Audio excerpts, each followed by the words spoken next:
Bollywood superstar Salman Khan হঠাৎ অসুস্থ হয়ে পড়েছেন নতুন ছবি ব্যাটল অব গালওয়ানের শুটিং চলাকালীন।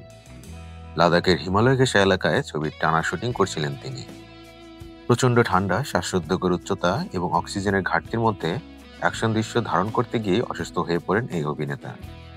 জানা যায়, শুটিংয়ের সময় তিনি সামান্য আহত হন, ফলে মুহূর্তেই বন্ধ হয়ে যায় পুরো সেটের কাজ। ভারতীয় গণমাধ্যমের খবর অনুযায়ী, যেখানে শুটিং হচ্ছিল সেখানকার তাপমাত্রা ছিল 10 ডিগ্রির নিচে।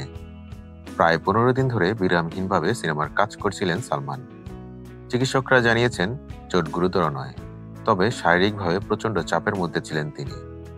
এখন অভিনেতা মুম্বাইয়ের বাসায় বিশ্রামে আছেন এবং ধীরে ধীরে সুস্থ হয়ে উঠছেন।